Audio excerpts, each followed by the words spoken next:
Hello everyone, welcome back to my channel Rondhone Bondhon. আমি রিয়া আজকে আপনাদের জন্য নিয়ে এলাম বরবটির একটা দুর্দান্ত স্বাদের রেসিপি। যারা বরবটি খেতে খুব একটা পছন্দ করেন না তাদের জন্য এই রেসিপিটা আশা করি ভালো লাগবে। তো চলুন শুরু করা যাক রেসিপিটাকে। রেসিপিটা যদি ভালো লাগে অবশ্যই একটা লাইক করবেন, কমেন্ট করবেন আর সাবস্ক্রাইব করে রাখবেন রন্ধনে বন্ধন চ্যানেলটিকে। পাশের বেল আইকনটাকে হিট করে দেবেন যাতে সমস্ত নোটিফিকেশান আপলোড করার সাথে সাথেই আপনাদের কাছে পৌঁছে যায়। তো এখানে পরিষ্কার করে ধুয়ে নিয়েছি রেসিপিটা করার জন্য বরবটিটাকে। তো খুব ভালো করে মোটামুটি একটা সাইজ করে আমি কেটে নিচ্ছি। এখানে কাটার কোনো নির্দিষ্ট মাপের কিচ্ছু নেই, জাস্ট একটা কেটে নিলেই হবে মোটামুটিভাবে। তো কাটার আগে অবশ্যই ধুয়ে পরিষ্কার করে নেবেন। এই যে এখানে আমি নিয়ে নিয়েছি বরবটিটাকে। এবার এই বরবটিটাকে একটু সেদ্ধ করে নেব।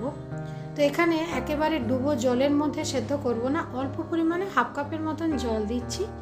এই জলটার মধ্যে আমি বরবটিটাকে একটু নাড়াচাড়া করে মোটামুটি সেদ্ধ করে নেব।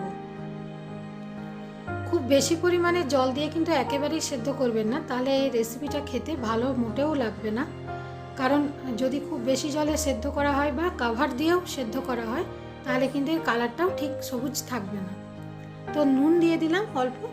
এবার খুব ভালো করে একটু জলটাকে আমাকে এখানে টানিয়ে নিতে হবে। এটা করতে করতে একটু টাইম লাগবে, 5 মিনিটের মতন। তো দেখুন নাড়াচাড়া করতে করতে জলটা একেবারেই পুরো টেনে নিয়েছে। একটা প্লেটের মধ্যে এটা সরিয়ে নিলাম। এবার কিছু পেঁয়াজ কেটে নিচ্ছি। পেঁয়াজটা লাগবে, আমি এখানে 2টো পেঁয়াজ নিয়েছি মিডিয়াম সাইজের। পেঁয়াজটাকেও একটু কুচি করে কেটে নেব। এটা অনেকে নিরামিষভাবেও বানাতে পারেন, তারা পেঁয়াজটা দেবেন না। আর আমি এটাকে এইভাবে বানিয়েছি। পেঁয়াজটা দিলে খেতে খুবই ভালো লাগে, তবে নিরামিষ দিনে করলে পেঁয়াজ দেওয়ার দরকার নেই। এবার একটা কড়াই বসিয়ে দিলাম। কড়াইয়ের মধ্যে দিয়ে দিচ্ছি সরষের তেল। সরষের তেল অল্প পরিমাণে এখন দিলাম। এর মধ্যে কিছু শুকনো লঙ্কা ভেজে নিচ্ছি। শুকনো লঙ্কাটা ভেজে তুলে রাখছি কারণ এতে একটা সুন্দর ফ্লেভার হবে রেসিপিটাতে। আর বেশ 1 মুঠোর মতন আমি এখানে রসুন দিয়ে দিলাম। রসুনটা গোটায় রাখছি, কুচি করিনি। এটাকেও লাল লাল করে ভেজে তুলে রাখছি। এবার সমস্ত কিছু আমার কিন্তু ঠান্ডা হয়ে গেছে। তো এবার একটা মিক্সারের মধ্যে আমি এই বরবটিটাকে নিয়ে নিচ্ছি। এটা একেবারে ঠান্ডা হয়ে যাওয়ার পরেই আমি কিন্তু এটাকে পেস্ট করব। গরম অবস্থায় একেবারেই করা চলবে না। তো এর মধ্যে এবার দিয়ে দিচ্ছি আমি একটা শুকনো লঙ্কা আর একটুখানি রসুন। এটার ফ্লেভারটা খুব ভালো লাগবে। আমি এখানে বলছি যদি নিরামিষভাবে বানাতে চান তাহলে রসুন বা পেঁয়াজ কোনোটাই অ্যাড করবেন না। এবার একটা সুন্দর স্মুথ আমি একটা পেস্ট বানিয়ে নিলাম। দেখুন কত ভালো পেস্ট হয়ে গেছে।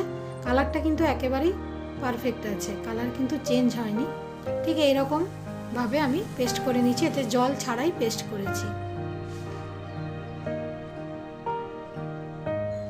এবার সরষের তেল দিয়ে দিচ্ছি কড়াইয়ের মধ্যে। একটু বেশি পরিমাণেই দিলাম তেলটা। কালো জিরের ফোড়ন দিয়ে দিচ্ছি। ফোড়নটা খানিকক্ষণ হয়ে আসলে এর মধ্যে দিয়ে দিতে হবে, একটুখানি ভেজে নিতে হবে ফোড়নটা। এবার পেঁয়াজগুলো দিয়ে দিচ্ছি। পেঁয়াজটাকে একটু গোল্ডেন ব্রাউন করে আমি ভাজা ভাজা করে নেব।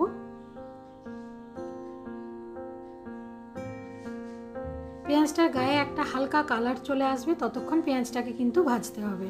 এই কাঁচা অবস্থায় একেবারেই পেস্ট এর মধ্যে দেওয়া চলবে না। দেখুন আমার ভাজা হয়ে গেছে। এবার এই পেস্টটা এর মধ্যে পুরোটাই দিয়ে দিচ্ছি। গরম ভাতের সাথে এই রেসিপিটা খেতে ভীষণ ভালো লাগে। প্রথম পাতে খুব সুন্দর লাগে। এ ধরনের ভর্তা বা বাটাবাটি খেতে যারা ভালোবাসেন তাদের কাছে তো ভীষণই সুন্দর লাগবে এই রেসিপিটা। আর আমি যেভাবে বানাচ্ছি এইভাবে একবার অবশ্যই বাড়িতে ট্রাই করে দেখবেন, আশা করি আপনাদের ভীষণ ভালো লাগবে। এবার খুব অল্প পরিমাণে কিছু মশলা দিয়ে দিচ্ছি। এই হলুদ গুঁড়ো দিয়ে দিলাম অল্প পরিমাণে, একটুখানি নুন দিয়ে দিচ্ছি এবার প্রয়োজন মতো যতটা লাগবে, কারণ নুন দিয়ে ভাপানো হয়েছিল তার জন্য অল্প পরিমাণেই দিলাম। এগুলো একটু বুঝে দিতে হবে। এবার এর মধ্যে দিয়ে দিচ্ছি একটু লঙ্কার গুঁড়ো। এটা কাশ্মীরি লঙ্কা গুঁড়ো, একটু ভালো কালারও আসবে। এবার সুন্দর করে শুধু এটাকে কষাতে হবে, মানে এটাকে টানিয়ে নিতে হবে যে জল জলে ভাবটা রয়েছে। এবার এখানে যেগুলো ভেজে তুলে রেখেছিলাম রসুন আর শুকনো লঙ্কা, এগুলো একটু হাতে করে ভেঙে নিচ্ছি।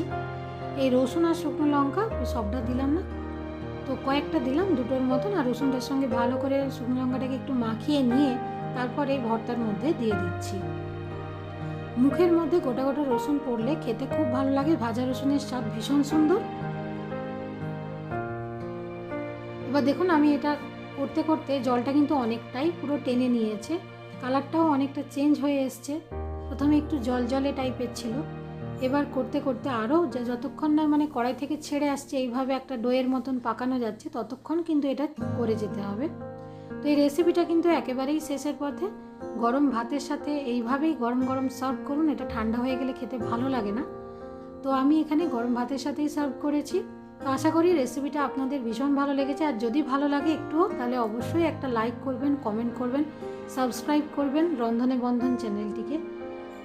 আবার আপনাদের সাথে দেখা হবে পরবর্তী কোনো ভিডিওতে। ততক্ষণ ভালো থাকবেন, সুস্থ থাকবেন, আমার সাথে থাকবেন।